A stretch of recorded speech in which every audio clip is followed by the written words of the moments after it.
So, Dan, second podcast together, and in the new studio, mate. How's it feel? It feels good. I don't know how you roped me into it again, but here we are. No, nice vibes. I think our creative department is certainly, moving up. Pulled out all the stops. Yeah. Yeah. Well, the first one was such a success, so we've been pulled in again. Although they were short on the rota internally to get us to this point. We are here to talk about sales, as we always are, but more specifically sales in Q4, the golden quarter, as Robbie called it. I'll start off as we did, really similar to the last conversation that we had. Got to lean back on the experience. What's your sort of take on Q4? Everyone gets quite excited about it. I know people are chasing down annual targets, annual quota. It can be challenging for some industries, right? It can be very lively and active for others. Your experience in Q4, do you enjoy it? Do you see an uplift, or is it a bit of a downturn? So in regards to the enjoyment of sales, I'm always going to enjoy that process. I'm always going to enjoy getting on the phone, and every month, every quarter, every season has its own challenges for whatever reason. Now, you made a good point in regards to industries. Now, every industry has a different buy-in cycle and when it's good to pitch them. So for us at the moment, tech space, there's a lot of projects finishing. They've got their roadmaps built, and realistically, we're going to be scheduling pipeline for our clients in Q1, Q2, further conversations and beyond. But there are going to be that, ideal customer profile that has budget left to spend, and they want to spend it before the year's out, because their budgets run from year to year, and you might just catch them at the right time. So there's a few different things in play within this quarter, but no, I'm always going to enjoy it. But there's going to be challenges with certain industries, certain value props. Others, it's going to be prime time. And actually, it's this time of year that people will speak to you, because, there's other things going on in their life. They like a bit of distraction from the day-to-day. As long as you position yourself right, we've spoken about this before in regards to permission-based openers and stuff.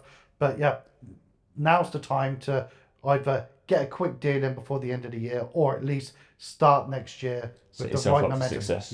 Yeah, agreed. I think you raised a good point there, and something that we've spoken about is striking at the right time. As you said, you've got people now coming towards the end of the year. There is budget left over, and you want to be in that conversation. Now, we operate a very sort of targeted process methodology to our sales for all of our clients. How much do you think volume though plays a part in that? Because we do high volume outbound sales. We're on the phone. We're covering off on the digital channels as well. How much does volume play in that striking at the right time and giving yourself the best opportunity to speak to those people that have got budget remaining? Well, volume is always going to be important. The more chance you give yourself to succeed, the higher level of conversion you're going to have and better results. Now, we've done a lot of data analysis recently in regards to our SDRs when it comes to outbound sales, and we've worked out the magic number is getting to a conversation number every day. We class a conversation a call that lasts over 60 seconds. That is normally going to be your permission-based opener, an elevator pitch, and getting into the nitty and gritty of what we do or what our client does, and the challenges that the prospect is facing. But 20 is that magic number. If you can have 20 good conversations a day, with a respectable conversion rate based on your own skill set, which market will tell you that it's between 5 and 20%. We as a business, we hover around the 15%, even with some of our lower, I'd say more junior members of staff, and our senior members of staff like myself can have days with a really good data set at 30 to 50% conversion rate. So hey, the more conversations you have, the better results you're going to have, and it's always going to be the same. If the dial number needs to increase to hit that 20 mark, you do it, but having your key metric here is conversations is always going to be a good base. Yeah, and that's true throughout the year, right? So, I mentioned there about Q4 and striking at the right time.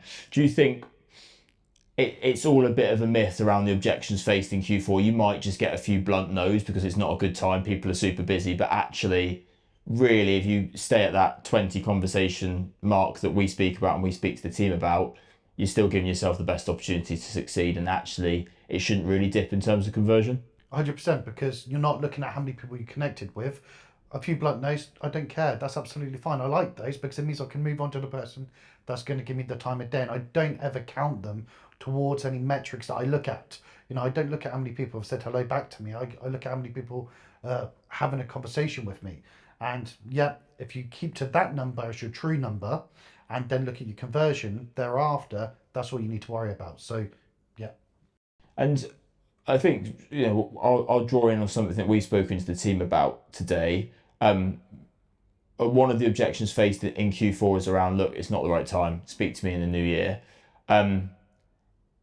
It's not necessarily, good opportunities to build pipeline, but you need to be building the right pipeline. So, can you talk me through a little bit around if you get a sales qualified lead that necessarily, isn't an appointment, they don't give you a time and date to sit on a Teams video or meet in person, but they say speak in the new year. What would you consider, or what do you need to know out of the prospect to know that that's a good opportunity, even if it is 6 weeks down the line and actually they are interested in exploring, but it needs to come in the new year when budget's available? Okay, so there's a few different variables to consider. So straight away, I also look at the length of the call I've had. That's just number one. If it's less than 3 minutes, what have I spoken about to know that it's going to be worthy of my time and effort to record a note in CRM, follow up, this and the other. And quite frankly, I don't know enough about the prospect and the potential opportunity there. So I always, if I want to build good pipeline for January and class something as good, then I will ask more questions. So what we would normally expect a client to do in regards to further open up a prospect in regards to what budget, how far high in the priority of their projects would this be moving forward. That's normally a little bit, further down the line. And, when would you be looking to implement, as much as we can do a lot of that in that first stage call, as provided we're getting the bare, requirements in regards to qualification met, normally that's good enough to be classed as a really good sales qualified appointment. Now, what I would be looking to do to qualify future pipeline and for that to be an SQL is actually do some of what the sales executive would be doing in a post cold call appointment, and that's get to know the prospect a little bit better. And perhaps that conversation goes to 8-9 minutes. They don't have the time to do like a full demo and everything else, and for it to be lost, but they want to engage with us in the future. Absolutely fine. I love those opportunities. And as an SDR, you've got a sitter there for a meeting in the new year, so you manage it effectively. But you just have to have a longer conversation to qualify the prospect better to know that is worth re-engaging in the new year. Yeah, interesting. And do you, I think with that, it's quite an easy. It's an easy way out. I think a little bit to say, look, we're going to re-engage in the new year. Is there a way in which when you speak to the guys here, we obviously we spend a lot of time training with the guys, making sure that they're ready to operate across all of our sort of client portfolio that we have, every industry. Is there a way in which you would suggest creating some urgency to try and get it in this side of the year before, not having that natural objection that says push into January? Well, as part of the process, you always will push back. So I don't have time right now. What projects are taking your focus right now? How far are they away from being completed? Talk to me about that. I just want to understand, the landscape of the business at the moment and your roadmap within your role, right? So you're getting that information. You're actually seeing whether or not that is as time sensitive or that is as time pressing as they're claiming. It could be a brush off. It could just be a new year, blah blah blah, whatever. And we see that, and you are going to get those. But if you push back in the right way and you get a deeper understanding of the prospect, then you get to circle back around to the value of what it is I'm pitching. So it's a case of I had one today, right? So I had an executive that has resulted in a really good opportunity for the new year. But I know now that he is actually a really good opportunity. So he told me about a project that he's rolling out at the moment, and it's taken all of his bandwidth just to get it over the line. They're 3 months in, but they have about a month left. Now he could be open to a call at the end of December, but he goes, quite frankly, you'll speak to me and then it's Christmas. I'm going to have a few sherries and then in the new year, I'll have to remember Reset. what happened Yeah, last yeah. year. So, but I've got now because of the fact that I pushed back, I've got a really good understanding of what they've done now. So come the new year, I'm able to go in and go. Let's talk about that project. How did it go? This and the other. I've got some rapport building around sherry at Christmas. But also, I now am very confident that is actually a good opportunity. And he's already said, I'll be a buyer because it fits. This goes hand in hand with what we're doing at the moment. It's just the next step, but it's not right now. And the not right now is always going to be the case. You're going to hear that time and time again as an SDR, but it's about creating that urgency. And I couldn't at that point. But one technique I tried. Now it's all about techniques in our game, is the fact that we talk about case studies, and a number of previous clients of ours or prospects are going through similar sort of implementations at the moment, and they found actually adding us into the conversation at this moment in time would be a lot more logical as we integrate within what you're doing, and it is that natural next step. Right, so I tried that technique and he completely agreed with me. But he just said, if I have a conversation with a person right now, my head will literally explode. So I had to empathize and not lose the future deal.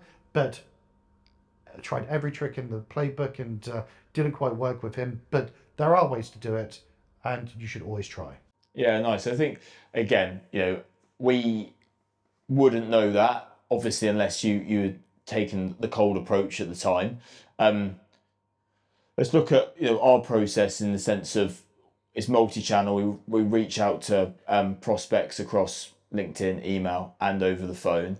Do you think that again that's as critical as ever in Q4 around that opportunity wouldn't have come about until unless you reached out cold, so staying front of mind, it was the right time for him, he's got buying interest, it actually fits in with his timeline, his pipeline is, I guess, what I'm trying to ask in a very fluffy way. How important is the multi-touch approach in Q4? Again, does that not really different time of year? I think it's always going to differ time of year. Like I said, it's always different season to season, quarter to quarter, month to month. But the benefit that we've got at the moment is LinkedIn, as much as it is, say, a business networking solution, it is a social platform. Now, there's going to be a lot of people at the moment that are going to Christmas functions, going to business events that are end of year, and they've got a little bit more time on their hands. And people will be connecting on a personal level, not just that cold business outreach. So they're going to be a little bit more active just for that alone. So you might get lucky in regards to someone just being in a good mood now and they're on LinkedIn in a social happy capacity, which drives a bit more of a response. And we're quite fortunate that we do a hyper personalized approach. So it's not your generic sales. Oh, we have this feature and benefit. Would love to extend X value to you. Are you available next week for 30 minutes? It's not the way we roll. We really want to learn about the prospect and the individual and make it all about them. And for us, that's always going to see a higher conversion rate. Yeah, I think it triggered a good, an interesting thought there. Do you our approach around obviously hyper personalized digital outreach?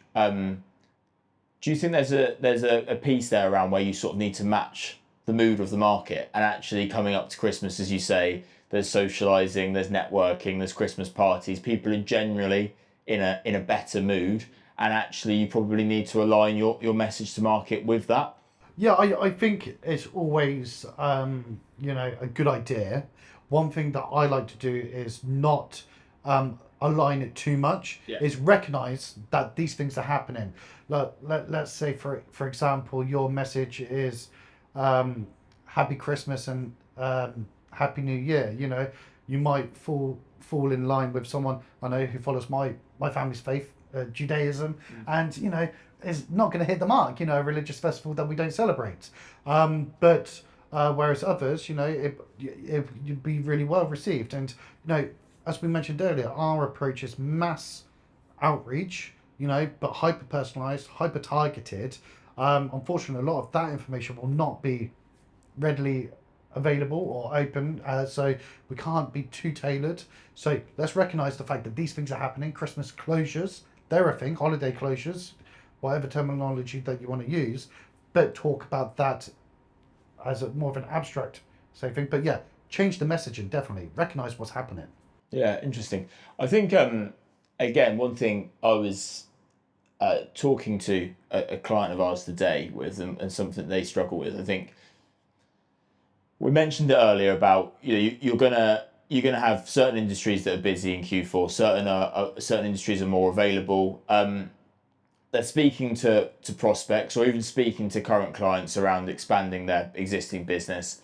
They're being pushed into new year, but they don't necessarily have a process, a methodology internally. They don't have an environment, a sort of sales structure that allows them to capitalize on that pipeline, or manage that pipeline and actually create it in an effective manner.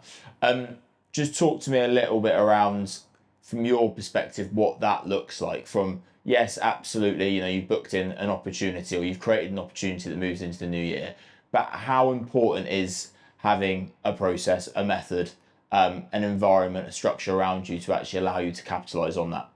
Sales, you hear every single influencer on LinkedIn say it, and every single sales trainer, follow up is king. And as much as I agree with that statement in principle, it's not follow up, it's just being organized, right? And being organized is CRM, is having good notes, is having tasks. Set you or a calendar reminder if you don't have a CRM. I will always encourage you to use software. It's been designed for this purpose, so absolutely adopt quickly and learn. But follow up is just a fancy way of saying be organized. But for me, follow up as well. We have this thing of follow up emails and all that nonsense. I myself like to get the answer quite quickly, which is why cold calling or even warm calling has always been in my favor. So I will just, rather than drop someone a quick email or a note on LinkedIn, just go, can I just get your thoughts on this quickly? I'm going to ring them up and I'm going to ask them. And it's all about, for me, getting that direct response. Perfect. Yeah, and let's drag it back into the team environment at Christmas. You've been part of large sales teams. So have I. We've got an ever increasing sales team here at Centrama, which is really exciting. Enjoyable place to be around at Christmas. Competitive, large teams, large sales teams, incentives. Is it a time in which sort of gets you excited to show off your skill and win those Christmas incentives? I would say in previous roles, 100%, right? Because that was the culture that was, say, created. Now, Centrama is a different beast. As much as, every SDR here is incentivized to win. We want to win, we want to earn commission, we want to earn bonuses. So a lot of the reasons why people take these roles. We also somehow have like struck gold with our SDRs. So yes, they want to win, but they really understand what we're looking to do, and that is deliver quality. So we've had quite a few really good examples, even today, where I've seen SDRs go, I managed to get an appointment, but I've done some research post call, and actually they're not a good fit for my client. So I've called back the prospect, explained this to them, gave them an opportunity to requalify themselves back in, but they were still not good enough. So I've had to reject the meeting. Now, a lot of our clients would have, if we told them this, would go, I'd still have the meeting, but they're chargeable at, quite a handsome rate. Now, if we were to say to them, look, we always give you the opportunity to say, no, that wasn't good enough, that's not chargeable. But if you're saying that you will, do you really want to pay, let's, £1 million for that meeting or whatever? Let's not give away all of our secrets here at Centrama. But yeah, so Yeah, so it's staying true to that quality piece, staying true to, yeah, because you don't want to create bad habits, right, around an incentive that rewards the wrong behaviour. yeah, so as much as, yeah, it's a really good buzz, and I think we've got some really fun things that we're looking to do for our team. I think they have it so well instilled into them about the quality piece that if we do win, it just wins for the business, it wins for the SDR, everyone wins as a whole, and we move on to the next step. And we're seeing that from January of this year to where we are now. Yeah, and I guess a bit of advice out to other sales leaders, business owners, business leaders. Do you think that's something to be wary of as you head into Christmas, and actually throughout the year, is actually incentivizing, bonusing, running competitions, incentives focused on the right habit, the right behavior, the right outcome, not necessarily that volume play that actually is often talks about in sales. Yeah, so for me, it's really hard when you create these incentives to, have it fair. So there's always going to be variables for every salesperson. Let's say they're working in a different region, or they're working on a different part of your product, or wherever it happens to be. So there are going to be others with like certain SDRs or sales execs that've got the easier wins, and others with the longer, harder sales, and it's not going to be a fair playing ground. So personally, I've always kind of disliked it. And actually, at the end of the year, if you really want to reward your team, you look at what they achieved that year, right? And we've got some really cool things coming up in regards to annual reviews. And I think, actually in a sales role, as much as incentives are really good, and yeah, roll them out, but make them maybe about KPIs that can be personally, say, controlled. Yeah. The results just come thereafter, right? So, and we've done a lot of work on this. So let's say, for instance, you wanted it to be about conversation numbers. If you're able to hit 25 conversations every single day for the whole of December, you get this. Whatever it happens to be. You could build, really good incentives in that way, as opposed to just being about that, arbitrary sale that, one could be a £100 sale and the other could be 100,000, but you'll just go having the metric as the sale rather than the value of what it is. Yeah. No, absolutely. I think you mentioned it briefly there. For a lot of people now, it will be closing off that annual quota, that annual target. Not too late to hit it in this sort of like 6 weeks, even though people are potentially sort of winding down for Christmas. What's your advice to sales individuals that might be there, SDRs off their meeting number, or set up rate, set up number, revenue number, for those that are closing that all important revenue number? What's the advice? So the revenue number is for senior leaders to worry about, right? The SDRs and sales execs, they've got their back pocket to worry about. They're coming up to the time of year where their back pocket is going to be pinched, it's going to be pilfered. Every single person in their family is going to have their hand in it. So for them, they are going to be looking at what they need to do to deliver their results, to get them to the, say, paycheck that they require to be able to pay for Christmas. Hopefully they would have done a bit of legwork already to get to that point. Yeah. But there's still time. And you're going to see a lot of SDRs, a lot of sales execs going, right, actually, December needs to be about pipeline building because I need everything to close in January to pay off my credit card, or whatever it happens to be. So just by default, you're going to see increased activity, increased results. So sales leaders and business leaders alike are going to be able to rely on, that team to deliver those results just because of their own personal circumstance. But chucking that carrot on a stick could well help them get there. Yeah, it's an interesting one, isn't it? Because sales roles naturally draws in individual contributors, but it's also wanting to create that team sort of environment, team work ethic as you head into Christmas. So it is just balancing that incentive well. I haven't got much else to cover with you today, Dan. No, I'm quite happy to. Quite happy. We'll be back. I think we'll be back. I think we've always got more to say. I think, Q4 is obviously going to be a very important subject matter. I think in regards to content moving forward, we could do a lot more in regards to techniques and learning. But for us here at Centrama, it's all learning anyhow. I think as a scale up, we're pivoting week in, week out, month in, month out. So I think as we learn, viewers can learn as well. Yeah, absolutely. A really exciting time. And I think hopefully, it's come at a good time for us because we're super busy, so we're going to be busy right up until the Christmas break and probably through into the new year. But as you said there, we'll touch base again probably in about a month's time, I reckon, to review the year, because that would be a good one to go through. Actually look back on what's been achieved throughout 2024 and actually look forward to 2025. So guys, thanks for joining us today. A relatively short and sweet podcast, but yeah, hopefully filled with some value for you guys to take away as we head into the Christmas break and into the new year as well. Myself and Dan will be back, no doubt, with, as I said, talking about the good, the bad, and the ugly of 2024, and it's certainly been all of that. So Dan, thanks for joining me, mate. Cheers, Cal. You're welcome. See you tomorrow, but see you on the sofa very shortly. Absolutely. Cheers, mate.